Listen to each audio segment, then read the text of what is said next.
A paz do Senhor. Amém. Maravilhoso e eterno Senhor Deus. Te agradecemos a Ti, Senhor, já pela oportunidade que o Senhor nos serve de estar na Tua casa para ouvir a Tua palavra, Senhor. Ouvir o Senhor falar conosco. Não somente ouvir, Senhor, mas também guardar a palavra do Senhor, Pai. Pai bendito, assim abençoe a todos, a Tua igreja e também o Teu servo, Pai. Que continue sendo usado por Ti para nos trazer o alimento para nossas almas, para a nossa vida espiritual, em nome de Jesus. Amém.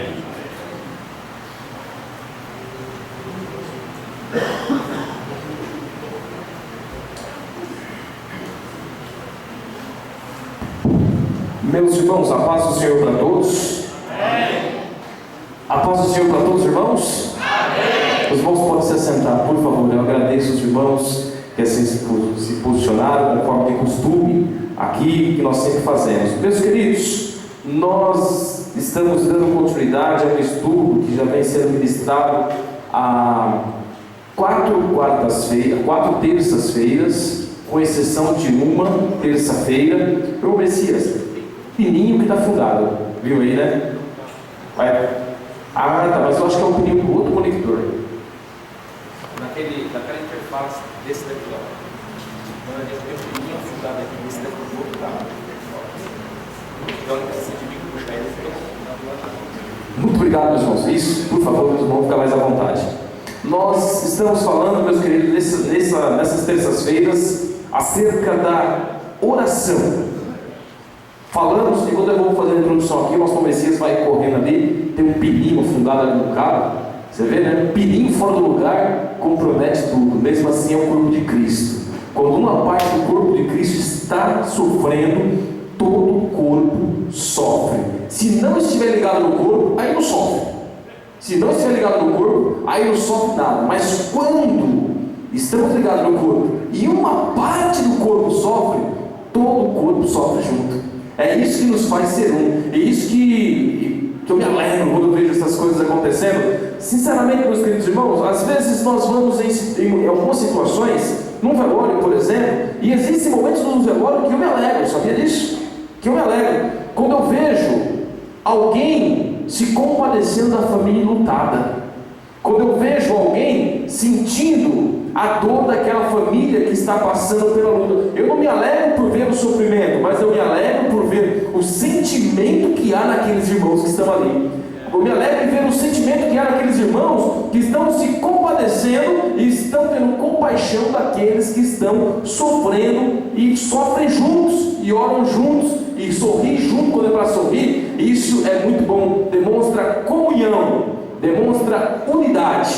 E unidade, quando nós estamos unidos, meu querido, é um prato pronto para Deus poder operar milagres, amém? E nós estamos falando sobre oração. Nós falamos no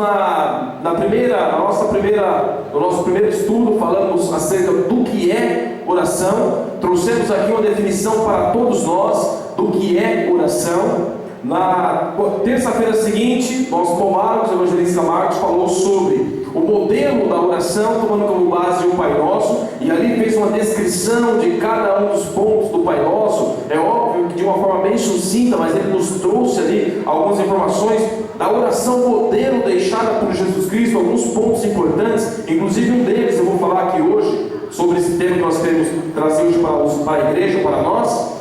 Também logo em seguida, nosso irmão José Roberto falou acerca de como devemos orar. Nesta ocasião nós aprendemos acerca de posição que nós devemos orar. Tem irmãos que acham que só pode se orar se for ajoelhado. Existem aí algumas igrejas que dizem que a oração só é aceita se for feita de joelho. E nós aprendemos naquele estudo que pode estar deitado, pode estar deitado como o rei Ezequias, pode estar no ventre do peixe como teve Jonas, pode estar de joelho como esteve Jesus, Estevão, pode estar pregado numa cruz como esteve Jesus, que também fez uma oração ali. Não importa a posição física e geograficamente falando. Aprendemos também que quando dobramos os nossos joelhos, nós temos a condição de termos um período de oração maior. Por isso fazemos assim, até porque dobrar o joelho é um sinal de rendição, dobrar o joelho é um sinal de entrega. Quando nos colocamos em pé para fazer oração, quando estamos sentados, curvamos as nossas cabeças para fazer oração, é sinal de reverência,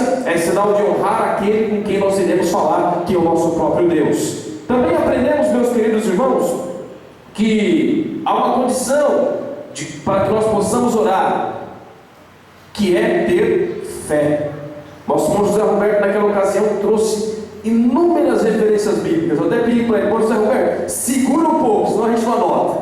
Segura um pouquinho, senão a gente não consegue fazer todas as anotações que precisam ser feitas. Então, os irmãos que participaram desses 3 estudos, eles por certo se privilegiaram e têm uma bagagem espiritual para a sua vida. Aí nós pulamos uma quarta-feira, o pastor Vitor trouxe o estudo, né? O pastor Vitor, uma quarta-feira, o pastor Vitor trouxe o estudo, que foi na terça-feira da semana passada. E hoje nós estamos trazendo, não é a conclusão desse estudo, nós não concluiremos ele hoje, porque eu comecei a abrir esse ponto, meus queridos irmãos, comecei a estudar esses pontos aqui, e eu fiquei assim, encantado de ver que esse tema é extenso e tem tantas coisas que nós, como Igreja de Cristo, precisamos aprender, precisamos entender, para que nós tenhamos uma vida eficaz, para que nós possamos ter uma oração eficaz, uma oração que seja respondida pelo Senhor nosso Deus. Meus queridos, nosso irmão José Roberto leu, a pedido nosso, João capítulo 15, que fala sobre a videira verdadeira, a palavra dita pelo nosso Senhor Jesus Cristo, dizendo: eu sou a videira verdadeira, e vocês são as varas, vocês são os ramos. Todo ramo que estiver ligado em mim, que não der fruto, ele é arrancado e lançado fora. Deixa assim mesmo, assim, olha, quase chegou lá. Ele é arrancado e lançado fora. Porém, todo aquele que dá fruto, ele é limpo para ele dar mais fruto. E Jesus continua fazendo essa ilustração, fazendo essa analogia entre nós e a videira, e logo em seguida ele faz uma promessa condicional. E eu quero convidar os irmãos para lermos novamente essa promessa condicional feita por Jesus Cristo, nosso Senhor, referindo-se à oração. João, capítulo de número 15.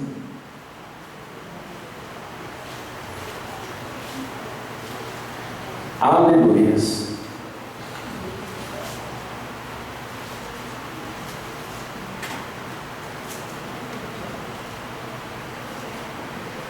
E o versículo é o versículo de número 7, que diz o seguinte: se vós estiverdes em mim, veja, se vós estiverdes em mim, e as minhas palavras estiverem em vós, pedireis tudo o que quiserdes, e vos será. Vamos lá, e vos será. Amém.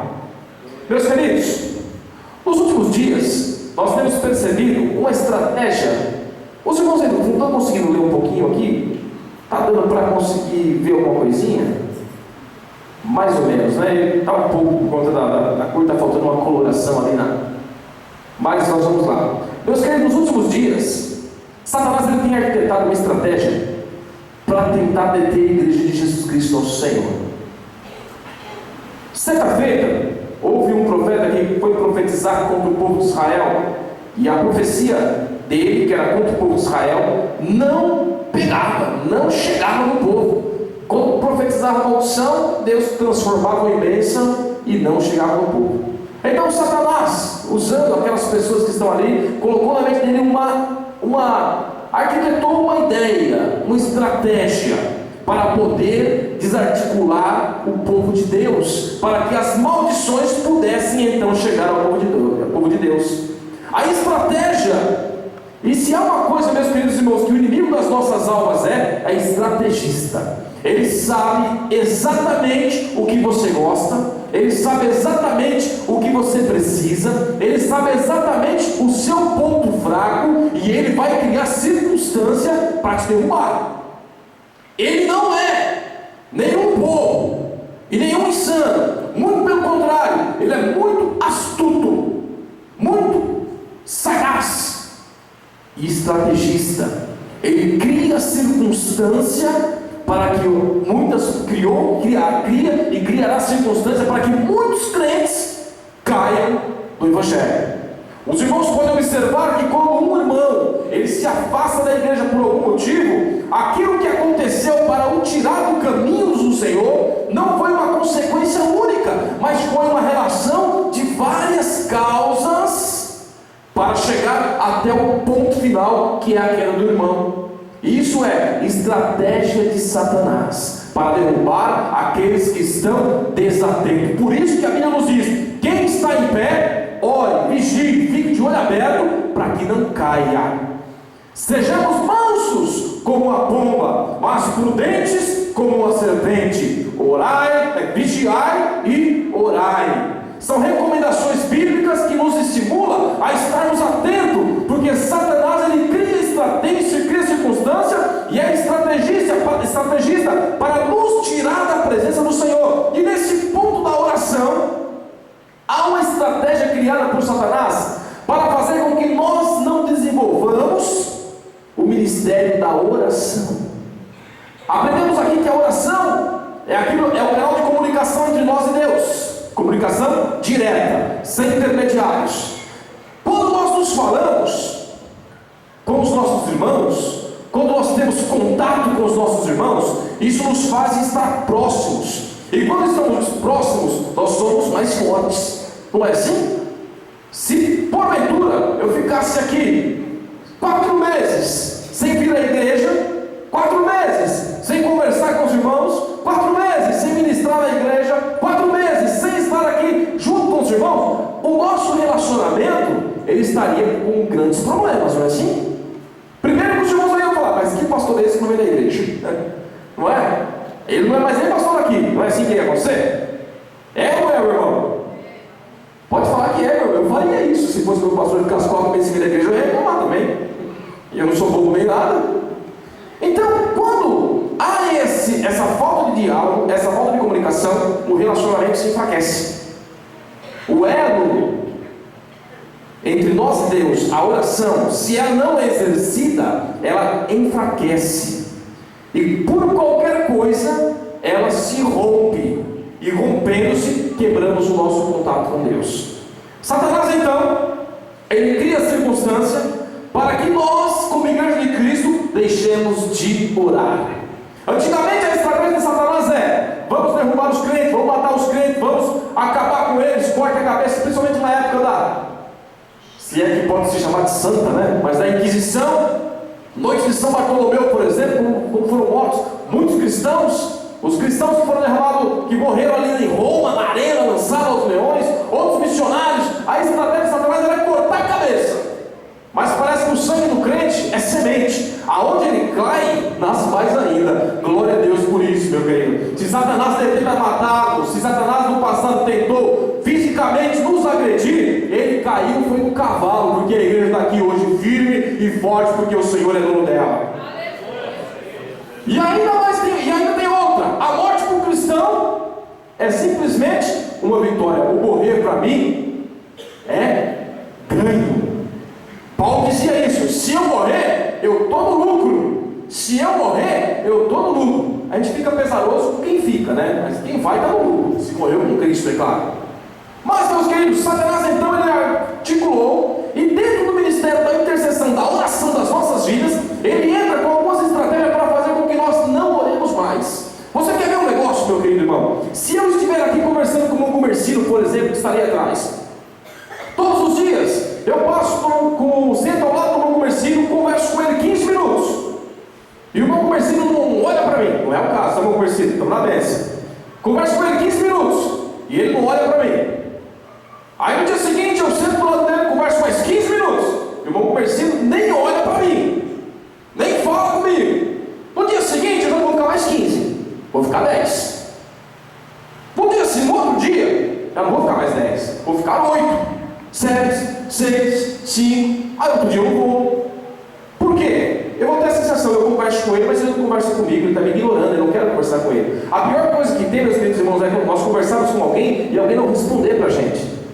A pior coisa que tem é você ser ignorado por alguém. Você conversa, você está ali conversando e você não tem aquele respaldo, aquela resposta da pessoa que está falando com você. E você fala 1, 2, 3, 4 vezes. Isso é ruim. E Satanás, ele tem criado circunstância para que as nossas orações não tenham respostas. E com isso, nós começamos a chegar à conclusão de que não precisamos orar, não é necessário orar porque Deus não responde mesmo. Chegamos à conclusão de que as nossas orações, elas não são respondidas, e são frases comuns que nós ouvimos entre os irmãos mesmo. E talvez, meu querido irmão, você já tenha dito uma dessas frases, como por exemplo: oro, mas não obtenho resposta. Quem aqui já pelo menos ouviu essa frase alguma vez? Pelo menos já ouviu. Se não falou, ouviu. Quem? Ótimo. Tem alguns irmãos que nunca ouviram. Glória a Deus por você. E continue assim.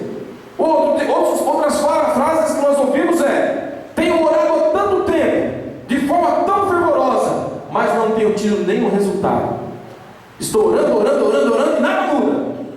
Aí a gente fala: mas irmão, não precisa continuar orando. Mas pastor, eu estou orando no culto de segunda, eu oro no culto de terça, eu oro no culto de quinta, eu oro no culto de sábado, na sexta eu vou para a vigília. Eu faço tudo, pastor, mas nada muda na minha vida.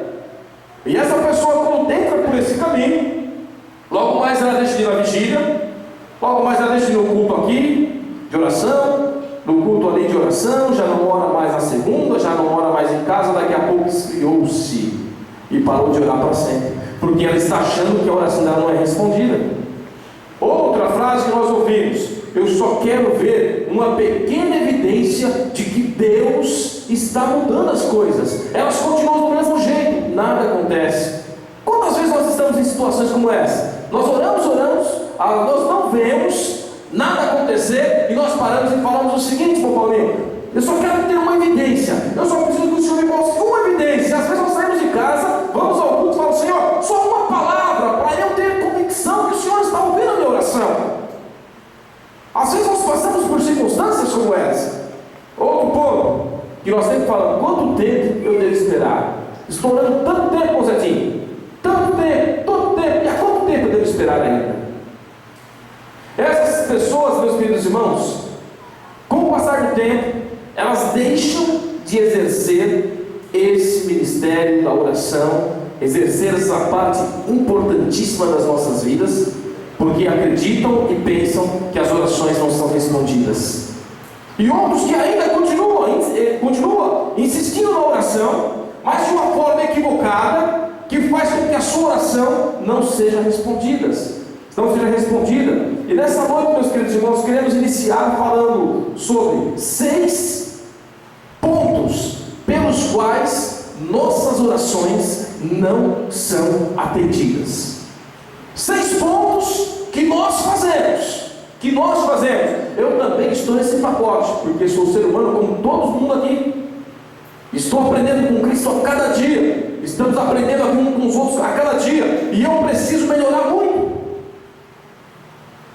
6 pontos pelos quais nós oramos e nós não obtemos respostas da parte de Deus. Primeiro ponto: quando as nossas orações, elas não estão de acordo com a vontade de Deus. Segundo ponto: quando tem como meta, propósito, a nossa oração, o realizar cobiças secretas, sonhos ou ilusões, não mostramos o cuidado em alcançar, em buscar e alcançar o objeto da nossa oração. Oramos e nos sentamos e não fazemos nada. Vamos falar sobre isso também. Quando oramos por um ressentimento secreto alojado no coração com outra pessoa, vamos chegar lá, porque não esperamos nelas. Nós oramos, mas nós não cremos. Oramos para cumprir tabela, oramos para cumprir rotina, para ser religioso, para fazer todos os dias aquilo. Tal, meus queridos, passem o que eu vou dizer, isso é pura verdade. Talvez esse irmão seja você, tomara que não, mas talvez seja você. Tem irmãos que oram e no final da oração nem sabem o que eles falaram. Está orando, e no final da oração nem sabe o que foi que eles falaram. Quando nós falamos aqui, irmãos, vamos orar pelos irmãos que estão enfermos, ele chega, abaixa a cabeça, começa a falar 2 palavras, daqui a pouquinho ele parou. Não sabe porque está orando, terminou a oração. Nosso irmão Manuel, presbítero Manuel, ele tem uma oração gostosa de ouvir e de participar com ele na oração. É uma oração que ele faz sem pressa. Ele não tem pressa de fazer a oração. Não é oração relâmpago. Sabe qual é a oração relâmpago? A oração relâmpago é assim: sempre para almoçar, Deus deu, Deus dará, vamos comer, senão vai esfriar. Pronto. Abençoa Jesus, amém. Essa é a oração relâmpago. Irmãos, vamos orar pelos irmãos enfermos. Jesus cura todo mundo, amém. Essa é a oração relâmpago. Ele não. Ele tem cuidado. Ele ora um por um. E eu percebo, meus queridos irmãos, com o peso do coração, que no meio da oração do nosso irmão Manuel, muitos irmãos já não têm mais o que orar. Aquela oração de poucos minutos. Isso é uma pena. Isso é uma pena. Isso é uma pena. Mas que nós tomemos o nosso irmão como referência para todos nós. Quando nós oramos, nós não cremos. E outro, quando nós tentamos dizer para Deus como fazer. São esses 6 pontos. 1, 2, 3, 4, 5, 6, não errei na conta não. São esses 6 pontos que nós vamos falar aqui. Não vamos concluir hoje, vamos concluir na semana que vem. Semana que vem, toda essa introdução que estou fazendo hoje não será mais feita e nós conseguiremos concluir outros pontos. Hoje nós vamos falar sobre o primeiro ponto. As nossas orações, elas não são respondidas quando elas não estão de acordo com a vontade de Deus para as nossas vidas. Meus queridos, quem aqui tem convicção de que a vontade do Senhor é boa, perfeita e agradável? Levante a mão. Quem tem essa convicção? Ótimo. A vontade de Deus é boa para nós, certo, meus irmãos? Amém? Amém. As nossas vidas estão nas mãos do Senhor, não estão? Amém? Amém. Certo. Na oração modelo, nós aprendemos aqui que um dos pontos da oração é a sujeição das nossas vidas e das nossas vontades à vontade de Deus. Estão lembrados? Quando ele diz: seja feita a tua vontade, assim na terra como no céu. Estão lembrados disso? Quando nós falamos isso, quando nós nos sujeitamos a isso, nós estamos dizendo: Senhor, conduza a minha vida do jeito que o Senhor entender por bem. Senhor, conduza a minha vida do jeito que o Senhor quiser. Até aí tudo bem, né? Amém? Então tá bom. Baseado nisso, nós começamos a entender algumas coisas. Eu quero pedir para uns irmãos abrir a Bíblia em Isaías capítulo 42, versículo 8.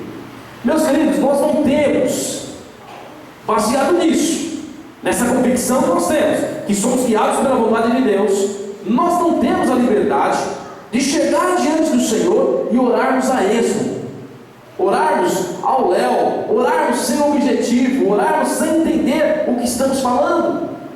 Nós não temos a liberdade de exigir nada de Deus. Nós não podemos entrar na presença do Senhor e entregarmos uma lista para Ele e falar aqui: assina Deus, está aqui ó, eu trouxe a minha lista de pedido, assina Deus. Nós não temos essa liberdade. Por quê? Paulo mesmo disse: agora não vivo mais eu, mas Cristo vive em mim. Agora não sou eu quem cuido mais da minha vida. Agora não é mais a minha vontade. O velho homem morreu, de vez em quando tenta ressuscitar, subir da cruz, mas a gente põe de volta. Agora não vivo mais eu, mas Cristo vive em mim. Senhor, seja feita a tua vontade, assim na terra como no céu. Então, isso nos diz que nós não podemos chegar com uma lista grande, entregar nas mãos do Senhor e dizer: Senhor, assina aqui, protocola, que eu vou lá buscar minha bênção onde quer que seja. Leia para nós Isaías 42 e 8, por favor. Eu sou o Senhor, este é o meu nome, a minha glória, pois a outro não darei, nem o meu louvor às imagens de escultura. Graças a Deus, a Ele mesmo, que Ele não dá tudo aquilo que nós pedimos.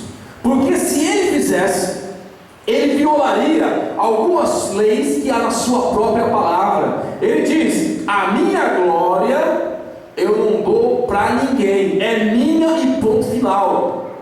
A minha glória eu não dou para ninguém. E se Deus respondesse todas as orações como essa, por certo, alguém já pediu para ele a glória dele. Senhor, me dá sua glória, Senhor. Não no sentido de parecer com ele, mas no sentido de ser tão poderoso quanto. E os irmãos sabem muito bem que desde o princípio houve alguém que fez isso. Meus queridos, graças a ele, que ele não responde todas as nossas orações. Meu querido irmão, para entendermos um pouco acerca da vontade do Senhor, leia para nós Romanos 12, 2, já falei acerca disso daí, mas quero que os irmãos leiam para ficar bem fixado. Leia Romanos 1, 12, versículo 1 e versículo 2, do versículo 1 ao versículo número 2. Óbvio, pois, irmão, pela compaixão de Deus, que apresentei os vossos corpos em sacrifício vivo, santo e agradável a Deus, que é o vosso culto racional. E não vos conformei com esse mundo, mas transformai-vos pela renovação do vosso entendimento, para que experimenteis qual seja a boa, agradável e perfeita vontade de Deus. Vamos lá, Romero, por favor. Para que experimenteis qual seja a...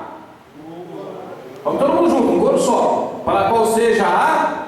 Boa, agradável, perfeita vontade de Deus. Vamos lá, foi bom para começar. Boa, perfeita e agradável. Só essas três palavras. A vontade de Deus, ela é boa, Perfeita e agradável. para a minha e para a sua vida. A vontade de Deus é boa, perfeita e agradável. Meus queridos, isso é um conflito para nós. Isso é um conflito para nós, ser humano. Porque para nós é bom aquilo que não nos traz desconforto. Isso é bom. O nosso conceito é esse. Aquilo que não me traz desconforto, isso é bom. Se em algum momento me trouxe algum desconforto, isso não é bom. Então o que é que diriam da penicilina, né? Que dói para valer? Né, irmão Olívio? O hospital doeu, né? O que é que diriam das cirurgias que precisam ser feitas? Dói, não dói? Aquilo ali, só a dor não é bom. Tem uma história, meus queridos irmãos, que eu gostaria de compartilhar com todos aqui, acerca do entendimento da vontade do Senhor. A Bíblia nos fala que todas as coisas, juntamente, elas contribuem para o bem daqueles que amam a Deus. Ótimo. Certa feita eu talvez tenha contado já essa história aqui, é uma ilustração que me fixou isso na minha mente. Eu quero que os irmãos tenham fixado também, porque tem servido para mim, eu tenho certeza que vai servir para os irmãos. Tinha uma filha, uma senhora, uma mãe e uma filha. E a filha, quando tinha problema, ela vinha conversar com a mãe dela, e a mãe dela preparava um bolo para ela. Preparava um bolo, tirava aquele bolo do forno, quentinho, sentava na mesa, e ali comendo o bolo e conversando, a situação da menina se resolvia. Aquele desespero dela passava. Então, aquele bolo, para aquela menina, era bom, porque ele trazia algo que confortava a vida dela. E isso foi se passando, e um determinado dia chega essa menina novamente para falar com a sua mãe, e ela chega toda desesperada, nervosa. Ah, mãe, aconteceu isso na escola, mãe, aconteceu isso no trabalho, mãe, a situação está assim, e começou a falar de vários pontos. Aí a mãe dela fez diferente nesse dia. A mãe dela pegou todos os ingredientes daquele bolo, a farinha do trigo, os ovos, o fermento, e colocou ali todos os ingredientes na mesa. E ela chegava para preparar aquele bolo e pegava o ovo, quebrava o ovo no copo e entregava para a filha. Aquele ovo cru, quebrado dentro do copo, falou: bebe, filha, o ovo. Aquela menina fazia uma cara de nojo. Ah, mãe, que ruim! Comer ovo, mãe, isso é muito ruim, que nojo, né? Alguns irmãos aqui até fez cara feia aqui, né? Tem que beber ovo, tem gente que bebe, né? Mas é muito comum, né? Tem uns camaradas que são corajosos aí, né? Porque o ovo, ele causa náusea, gente. O ovo cru. Aí então, tá bom, filha, não precisa comer não. Pegou o ovo e colocou na tigela. Aí ela pegou o trigo. Pegou o coelho de trigo e falou: filhinha, abre a boca, toma o trigo. Como o trigo, filhinha? Mãe, como que eu vou comer esse trigo? Ele vai empaçocar aqui na minha boca, vai me fazer mal, eu não vou comer o trigo. tigela. Pegou o fermento, a barrinha do fermento, colocou, tá fininha, a colherzinha do fermento, né, do pó royal, fermento em pó, né, não biológico, pó royal. Eu sei que eu faço pó também, irmão, glória a Deus. Só não sei que come, eu faço. Aí pegou o fermento e foi dar na boca da menina. Aí a menina falou assim: mãe, isso vai me fazer mal, o fermento vai me fazer mal. E assim passou-se por todos os ingredientes. Depois ela pegou tudo isso que estava dentro da tigela, mexeu tudo. Pá, mexeu tudo. Colocou no forno, teve um tempo de cozimento, não foi muito tempo, nem pouco tempo, foi o tempo necessário, o tempo do cozimento, porque se cozer pouco, fica cru, dá dor de barriga, se cozer muito, fica queimado, ninguém come. Então tem o tempo certo. E então ela tirou aquele bolo, colocou na mesa e começou a conversar com a menina. E a conversa foi diferente. Filhinha, está lembrado daquele lobo que você falou que era ruim, que não podia ser comido? Estou, mãe. Se ele não estivesse aqui nesse bolo, a massa não estaria bonita desse jeito. Está lembrado, filhinha, daquele trigo que a senhora falou que era ruim, que você falou que era ruim, que ia fazer mal para você? Estou, mãe, estou lembrada. Se não tivesse o trigo aqui nesse bolo, ele não estaria desse jeito. Está lembrado do fermento, filhinha? Estou, mãe, lembrada do fermento. Se o fermento não estivesse aqui, o bolo não teria crescido. Aí então a mãe concluiu dizendo para ela: todas as coisas da vida, elas contribuem para o bem maior que Deus tem para você, minha filha. Meu querido, todas as suas coisas contribuem para o bem daqueles que amam a Deus. Todas as coisas, os ovos da vida, o fermento, o trigo, aquilo que está incomodando hoje, junta tudo, põe no forno, espera o tempo de Deus e você vai comer o bolo maravilhoso na tua vida espiritual. Assim é a vontade de Deus para nós. Às vezes estamos comendo um ovo, está o ovo ali na nossa frente, e a gente está reclamando: Senhor, eu não quero ovo, eu não quero ovo. Mas sem ovo não tem bolo. Sem ovo não tem bolo. Senhor, eu não quero fermento, eu não quero fermento, vai fazer mal. Mas sem o fermento também não tem bolo. Meu querido, as coisas amargas que você passa, as coisas difíceis que você passa, é algo que Deus está acrescentando na sua vida para algo maior que Ele vai te dar um dia. Fica conformado naquilo que o Senhor tem colocado em você. Não vos conformeis com o mundo, mas transformai-vos pela renovação do vosso entendimento, que há em Cristo Jesus nosso Senhor. Aleluia! E apresenteis os vossos corpos como culto racional, como seu culto, como sua forma de entrega, para que você possa experimentar a boa, perfeita e agradável vontade de Deus para a sua vida. Aleluia! Amém, meus queridos? Entendemos então que a vontade de Deus para nossas vidas é boa, mesmo nos momentos difíceis, mesmo nas provações. Outro ponto interessante, nós lemos, já citamos aqui, não vamos ler isso agora, mas já citamos Mateus 6,10, que fala sobre a oração modelo. E nesse versículo número 10 fala acerca da submissão: seja feita a tua vontade, não a nossa vontade. Preste atenção, nossas orações não são respondidas quando elas não estão de acordo com a vontade de Deus para as nossas vidas. E há uma pergunta que paira em todos nós aqui: pastor, mas como saber qual é a vontade de Deus para mim? Quem aqui nunca teve dúvida? Quem nunca teve dúvida? Meu querido, a maneira de Deus trabalhar nas nossas vidas é tremenda, é tremenda.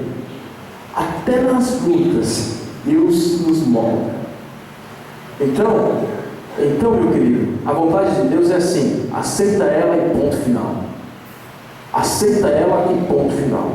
Deus questionou um homem uma vez, quando esse homem tentou questionar Deus, e Deus questionou, ele falou assim: ô Psiu, olha aqui, quem foi que me deu conselho?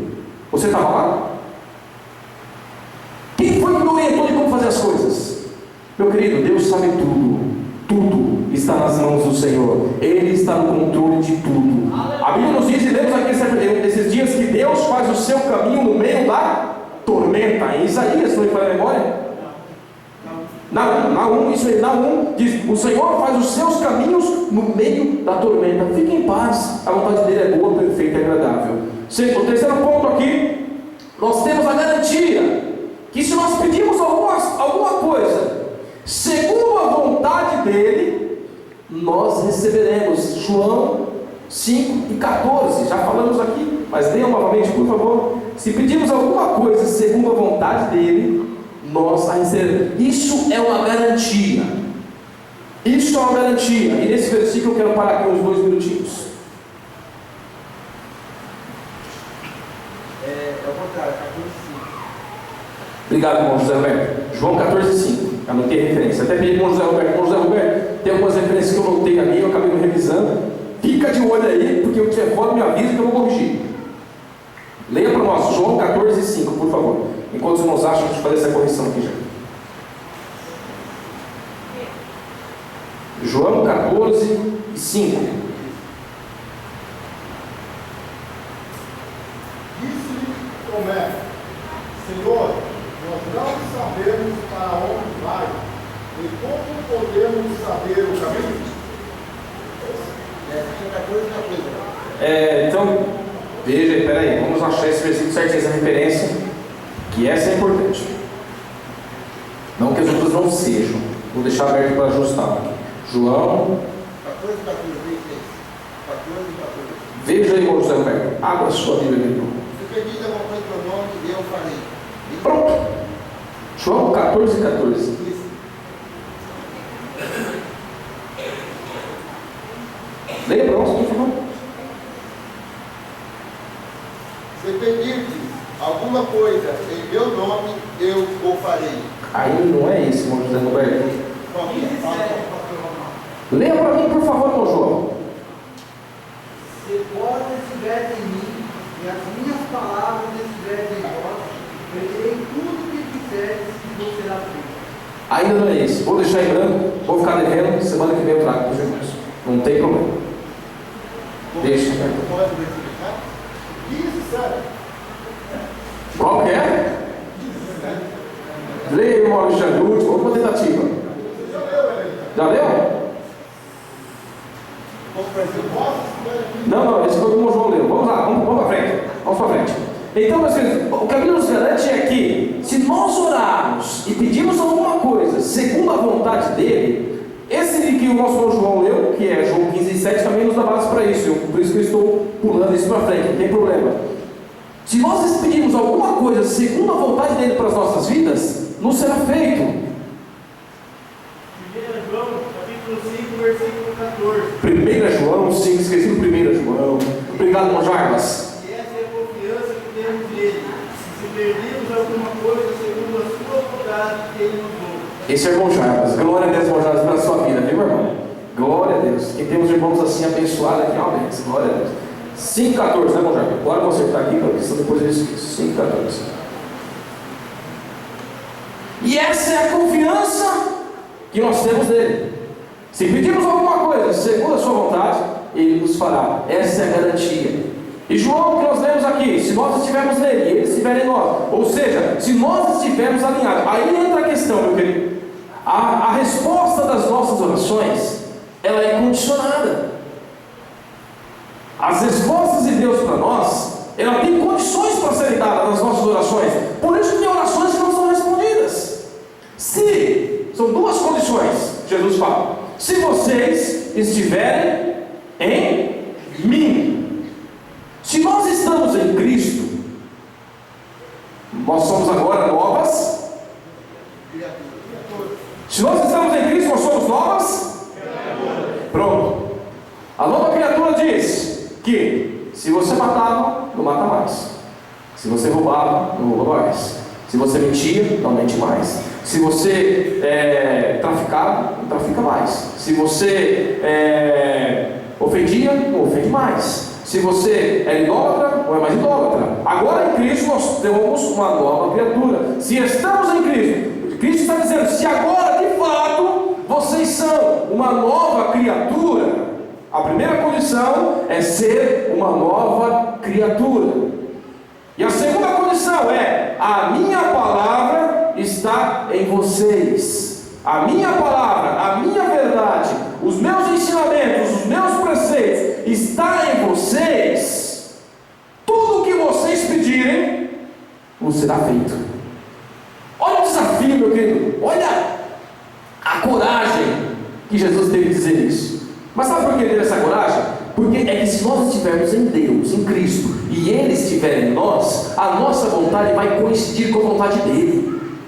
A nossa vontade vai coincidir com a vontade de Cristo. Quando nós falarmos, Senhor, você sentiu uma vontade de ir na casa de alguém fazer uma visita.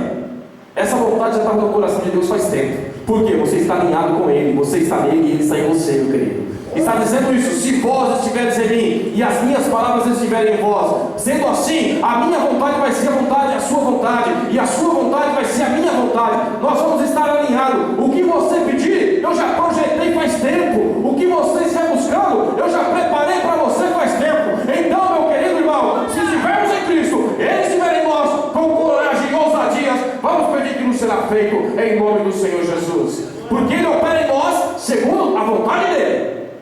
É segundo a vontade dEle e não a nossa vontade. Graças ao nosso bom Deus por isso. Porque se fosse segundo as nossas vontades, meus queridos, e eu vou avançando aqui. Exemplos bíblicos de oração fora da vontade de Deus. Tem na Bíblia orações, desejos que Cristo não atendeu. Lá em Lucas, no capítulo 9, há uma passagem que Jesus Cristo fala: vamos passar por tal cidade, e mandaram alguns espias na frente, falaram assim: olha, vamos lá, avisa que Jesus vai passar por aqui. Leiam depois para nós, leiam lá Lucas 9, 54, 55. Jesus vai passar por aqui, Jesus vai passar por aqui. E ninguém quis receber o Senhor lá. Aí chegam dois discípulos, o discípulo do amor, João, bonzinho, carinhoso que só, mas até então não era transformado por Cristo. Ele chega e faz um pedido ao Senhor. Leia lá para nós, Lucas 9, 54 e 55, por favor. Ao telefone. 9, 54 e 55, por favor, meus irmãos, rapidinho para nós. E os discípulos, Tiago e João, vendo isso, disseram: Senhor, queres que digamos que desça fogo do céu e os consuma como Elias também fez? Voltando-se, porém, repreendeu-os e disse: vós não sabeis de que espírito sois vós. Olha só os discípulos, meu, crente não dessa. Pensa nos discípulos crentes nesse momento. Estava entendendo de Jesus, não estava? Estava nada. João, depois conhecido como o apóstolo do amor, juntando com o Tiago, o que, Senhor? Eles nos rejeitaram, vamos dar um jeito nesse negócio, vamos acabar com a farra. Senhor, vou fazer um pedido para o Senhor. O senhor não quer que a gente junte aqui, faça uma oração e desça fogo do céu e acaba com todo mundo aqui? Olha a oração de Tiago e João, o desejo deles orar. Aí o Senhor falou: não, vocês não sabem que espírito vocês são. Vocês ainda não entenderam, vocês ainda não estão em mim, eu ainda não estou completo em você. Essa é a oração dele, meus queridos irmãos. Outro exemplo bíblico de oração que não foi respondida, graças a Deus por isso. Jó, no momento da sua tristeza, o que foi que ele orou? Senhor, tira a minha vida, acaba comigo, deixa eu morrer, para com tudo isso, para o sofrimento. Imagina se Deus tivesse ouvido a oração de Jó. Imagina, meu querido, aquela oração que você faz no momento de desespero.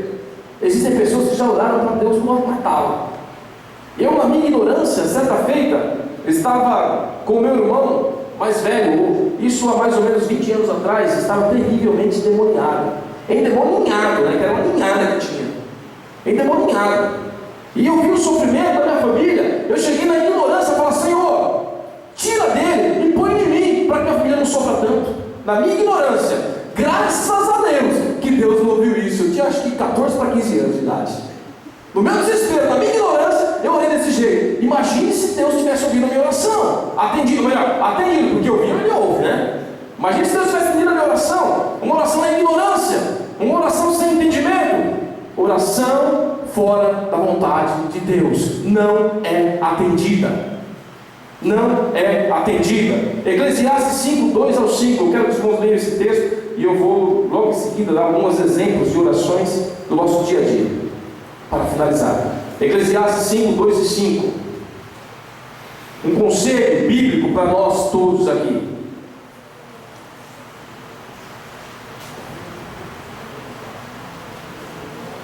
Os irmãos, os obreiros acharam, por favor, faça a leitura. Não te precipites com a tua boca, nem o teu coração se apresse a pronunciar palavra alguma diante de Deus, porque Deus está nos céus e tu estás sobre a terra.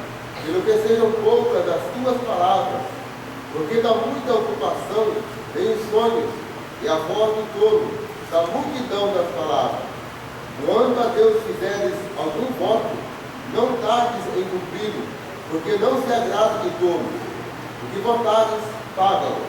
Melhor é que não votes do que votes e não pagues. Na realidade, a nossa verdade central é no versículo 2. Eu estendi até o versículo 5 apenas para lembrar os irmãos que quando fizermos compromisso com Deus, vamos pagá-los, viu, queridos? Todo compromisso que você fizer com Deus. Senhor, se eu receber uma vitória, eu quero dar um testemunho lá na frente. Dá um testemunho, viu, querido? Porque você votou. É um compromisso que você fez com Deus. E assim com todos os votos. Mas o versículo 2 nos diz: não se precipite em falar diante de Deus. Não se precipite em abrir o bocão no momento da sua angústia e falar coisas que não se devem diante de Deus. Não se precipite para que você não faça oração em vão. Oração em vão. Alguns exemplos aqui, meus queridos irmãos, de orações do nosso dia a dia, que são orações fora da vontade de Deus. Oração contrária. Sabia que existe isso? Oração contrária? Sabia, meu querido? Deus está me abençoando. Oração contrária é aquele tipo de oração que eu costumo chamá-la de oração do feiticeiro. Sabe qual é a oração do feiticeiro? Sabia que, meus queridos, entendam, por favor, o que eu vou dizer. Entendam, por favor. Existem crentes que fazem oração de feiticeiro. Sabia disso? Na época da lei, regia-se um instrumento, olho por olho, dente por dente. Na época da graça, é diferente. Quem não tem pecado, que atira a primeira pedra. Vai e não peques mais. Se pecares, há um advogado no céu, à direita de Deus, que intercede por vós. Se te baterem no rosto, dê o outro. Se te pedirem o pano todo, até a camisa. Se te pedirem para dar uma Bíblia, dê duas. Se teu inimigo te xingar, te ofender, ore por ele, abençoe ele. Se te pedirem um copo d'água, dá para o seu inimigo um copo d'água. Meu querido, a oração do feiticeiro é aquela oração: pese a mão, Senhor, sobre ele. Senhor, acabe com o meu vizinho. Senhor, faça justiça. Faça justiça, Senhor. Meu querido, nós temos uma misericórdia. Imagine se Deus fizer justiça contra você, contra mim. Quer que Deus faça justiça? Imagine se Deus ouvisse essa oração e respondesse: tá bom, filhão, vou começar a fazer justiça. Vou começar por você, tá bom? Como é que ia ser a situação? Ou você quer que Deus trate você de um jeito e o teu irmão do outro jeito? Deus não faz acepção de pessoas. O sangue que Ele derramou por mim, foi o sangue que Ele derramou por você, foi o sangue que Ele derramou pelo seu vizinho, foi o sangue que Ele derramou pelo macumbeiro, foi o sangue que Ele derramou por qualquer um que está aí fora. É o mesmo preço. Não há acepção de pessoa. Aquilo que você pedir, meu querido irmão, fica tranquilo, viu? Fica tranquilo. Se estiver na vontade de Deus, vai ser feito. Se não estiver, que Deus tenha misericórdia de você. Nos diz assim ainda, aquela oração: Senhor, remova o meu encarregado nessa função que é uma perseguição. Se está na perseguição, não se esqueça que a vontade de Deus é boa, perfeita e agradável. Está ali, estou na mão do Senhor, estou vivendo a vontade dele, até aquilo é bênção para a minha vida. Aquele é o ovo, aquele é o ovo. A farinha vai chegar e vai sair o bolo um dia, fica tranquilo. Mas tem que ter o ovo, tem que ter a prova, tem que ter a luta, tem que ter a perseguição. Sem ovo não tem bolo, sem fermento não tem bolo. A Bíblia nos diz que a vingança pertence ao meu braço e à minha perna. É assim que diz, Marcelo? Não? Então como é que fala? Pertence a quem? Ao Senhor. A quem? Ao Senhor. A vingança pertence ao Senhor, meu querido. Então não peça vingança, entregue nas mãos do Senhor e peça misericórdia. Senhor, tenha misericórdia, Senhor, tenha misericórdia. Aí você pode dizer assim: pastor, o senhor fala assim que não foi com o Senhor. O irmão não sabe as provações que eu passo, o irmão não sabe as lutas que eu passo. Eu posso dizer isso, que estou buscando me aperfeiçoar em Cristo, buscando misericórdia do Senhor para aqueles que nos maldizem, nos perseguem, que muitas vezes nos caluniam, pedindo misericórdia, porque uma coisa é certa: plantou, vai colher. Eu peço, Senhor, tenha misericórdia, pisa naquele plantio, Senhor, não deixa colher o que ele plantou, não, só um pouquinho, Senhor, que vai ser consequência mesmo, mas tenha misericórdia dele. Devemos orar por misericórdia e não por vingança. Abençoai, sim, abençoai aquele que nos maldiz. Outro ponto, uma oração que Deus não responde Acha para mim o José Roberto Tiago, por favor. Pedi e não recebe porque pede mal. Eu quero que eu leia desde o versículo de número 1. Tiago 4. Isso, por favor. Todos vêm das guerras e pelejas entre vós, porventura não vem disto, a saber, dos vossos deleites e dos vossos membros guerreiros? Cobiçais e nada tendes, sois invejosos e cobiçosos, e não podeis alcançar. Combateis e guerreais e nada tendes, porque não pedis. Pedis e não recebeis, porque pedis mal, para o gastardes em vossos deleites. O 4 também? Por favor. Adúlteros e adúlteras, não sabeis vós que a amizade do mundo é inimizade contra Deus? Portanto, qualquer que quiser ser amigo do mundo, constitui-se inimigo de Deus. Meus queridos, Paulo está dando algumas recomendações aí. Olha, vocês pedem e não recebem porque vocês pedem mal. Vocês pedem para competir entre vocês. Vocês pedem para ser maior do que os outros. Vocês pedem para ter o seu ego elevado. Senhor, eu quero ter um carro melhor do que o irmão lá. Eu quero ter um carro melhor do que a caminhonete do Alexandre. Eu quero ter um carro melhor do que...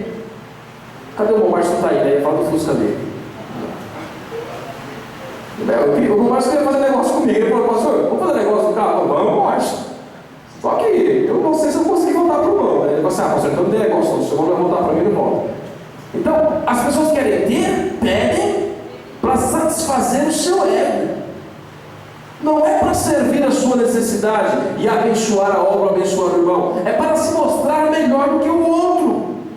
Senhor, eu tenho uma casa com 5 quartos, mas o irmão tem com 7, eu quero com 8 agora, Senhor. Senhor, me dá uma casa, Senhor, abençoa o teu céu, eu sou cabeça, eu sou cauda. Não se esqueça que até o dedão do pé tem cabeça, viu? Até o dedão do pé tem cabeça. Então, aonde Deus te colocou, meu querido irmão, ser cabeça significa ser inteligente, ser guia, ser referência para as outras pessoas. Não significa estar em posição de massacrar nem pisar ninguém não, viu? Não confunda isso. Não confunda isso. Então, oram para ter o seu ego satisfeito. Deus vai responder uma oração dessa? Vai, meus queridos? Não, de jeito nenhum. Graças a Deus por isso. Tem um ditado que diz, né? Deus sabe porque me deu asa para a cobra. Deus sabe porque me deu asa para a cobra. Graças a Deus. Outra expressão é aquela expressão, Senhor, me dê vitória para que eu mostre para o ímpio, Senhor. Meu querido, deixa Deus mostrar para ele. Se preocupa com a sua vida com o Senhor. Ore por aqui. Eu quero fazer só mais uma parte aqui. Orações que são referências, porque senão os irmãos vão só com essa referência ruim aqui. Jesus, meus queridos, nos deu exemplo de orações que são feitas segundo a vontade dele. Jesus estava lá no Calvário, lá na cruz, pregado. Colocaram nele a coroa de espinho, ele sangrando. Furaram o seu lado com uma lança. Ele pendurado ali com as suas mãos naqueles pregos e os seus pés também. Pegaram o vinagre, embebedeceram no esponjo, tentaram colocar na sua boca. Blasfemaram, xingaram, ofenderam, cuspiram em Jesus. E Jesus ali em cima vendo todo mundo. Pessoas que ele tinha curado, pessoas que ele tinha libertado, pessoas que tinham se alimentado lá na multiplicação dos pães e dos peixes. Estavam ali, cuspindo, ofendendo o Senhor Jesus. Sabe qual foi a oração dele? Senhor, desce fogo no céu e queima todo mundo aqui. Foi assim? Não. Pai, perdoa eles, porque eles não sabem o que fazem. Pai, perdoa eles, porque eles não sabem o que fazem. Esta é a oração nos ensinada pelo Senhor Jesus. Uma oração, meu querido irmão, que não vê com os nossos olhos humanos e carnais, mas vê com os olhos espirituais. Senhor, tenha misericórdia, ajude, Senhor, faz com que aquele irmão entenda, Pai amado, a tua promessa, a tua vontade. Senhor, tenha misericórdia daquele irmão que está sem visão espiritual. Ajude ele, Senhor, abra os olhos dele, Pai.